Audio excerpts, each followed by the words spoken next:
Welcome to the deep dive. Okay, today we're jumping straight into a really key spot from Mobile Suit Gundam, the origin, Oh, yeah. Which one? Guardian Banchi. It's this space colony, like a huge cylinder habitat over inside 3. Ah, right. Future Zeon territory. Exactly. And our mission, really, for you listening, is to unpack why this place became such a flashpoint before the one-year war even kicked off. Okay. And we're using what? Articles, official sources? Yeah, mostly analysis articles and Huh. some official Universal Century background info. Think of it like the official history logs. Gotcha. Guardian Banchi. It's interesting because it wasn't just, homes and shops. No, not at all. It was this mix. You had civilians living their lives, but also the Zeon Military Academy and a Federation garrison, Yeah, all packed in together. which is just, wow, a recipe for trouble, a microcosm of the whole Zeon Federation tension, really. Definitely a powder keg. Mhm. Side 3 was heading towards becoming Zeon, but you've got the Federation military still there, right next door to Zeon's Yeah. officer training school. Separated only by what, training grounds? It's almost unbelievable they thought that could work. And this is where the Dawn Rebellion really starts brewing. Right. And inside that Zeon Academy, Hmm. it was pretty serious business. Superintendent Dazzle Zabi, that Zabi family. Big guy, big influence. Huge. And the academy wasn't just basic training. It was a full 3-year program. They were teaching everything. Like what kind of stuff? Oh, human physiology, ship engineering, political science, military strategy, plus all the physical training like fencing and even basketball, apparently. Huh. Basketball. Didn't expect that. But the really wild part was the simulations, wasn't it? Yeah, the large-scale battle sims against the Federation garrison station right there. So they're literally practicing war games against their neighbors. How does that not crank up the hostility? It must have. I mean, it basically frames the Federation as the designated enemy from day one of training. These cadets are learning to fight them. And then, into this mix, in UC00074, you get Char's double, well, Casvel Daikun using the name Char, and Garmazabi. 2 very pivotal figures arrive. And by UC0077, they're senior cadets, right in the thick of these final training exercises, including those big simulated battles. UC0077 really feels like the year it all boiled over, starting with the Salamis incident. Ugh, yeah. A Federation cruiser, the Salamis class, apparently ignores docking procedures, crashes into an agricultural block. Just crashes, major damage. Massive destruction, civilian deaths. It absolutely inflamed anti-Federation feelings, which were already simmering. And the Federation response probably didn't help. Reportedly very harsh when disturbances broke out across Side 3 afterwards. It just made things worse. And the cadets, Char and Garma included, they were involved in the cleanup.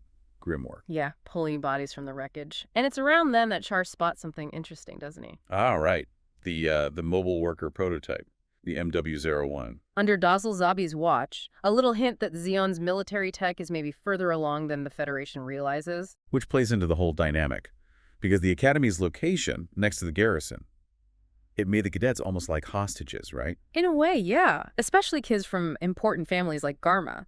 If the Federation cracked down hard on Side 3, maybe targeting Zim City where Degwin Zabi was? Their kids at the Academy would be vulnerable. Degwin was worried about that. Which leads us straight into the Dawn Rebellion, and Char seems to be the catalyst. He pushes Garma. Garma was popular, had influence. Exactly. Garma takes the visible command, rallies the cadets, but the planning. That sounds like Char.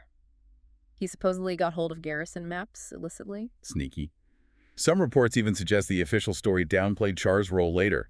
Make Garma look better. Quite possibly. Yeah. So Dawn, UC00077.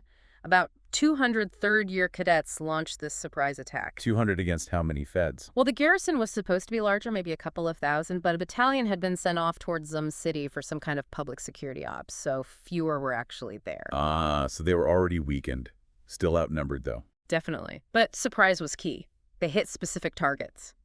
The main control tower, the barracks, the armory. Char led the team going for the control tower, right? Took out some Type 61 tanks. Yeah, the Federation's main tanks. Apparently, Lena Fernandez, another cadet, actually commandeered one. Meanwhile, Garma's directing mortar fire on the main buildings. They even detained Dazzle Zabi briefly just to keep him out of the way. Wow. So, did it work? Like clockwork, apparently. The Federation garrison, completely caught off guard, surrendered pretty quickly. And that planned Federation operation in Zum City? Stopped dead in its tracks. Couldn't happen with the garrison neutralized. So the fallout was huge. Garma's a hero overnight. Instant hero. Massive boost for him and the whole Zabi family's image and power. And Degwin Zabi used that momentum. Absolutely. Leverage the situation to force the Federation's hand.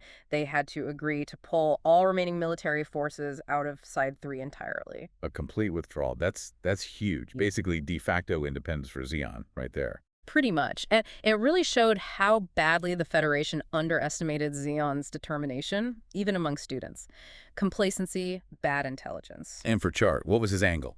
Well, it weakened the Federation, which he wanted, and it elevated Garma, making him a more useful pawn for Char's own long-term goals, whatever they were back then.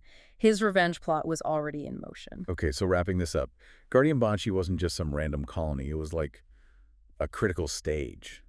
The academy, the tensions, the simulations. And then the Dawn Rebellion in UC-0077, that specific event triggered there directly led to the Federation leaving Side 3. A vital step paving the way for the one-year war. It really started there in many ways. You could definitely undo that. It's a key domino falling. So the final thought for you listening.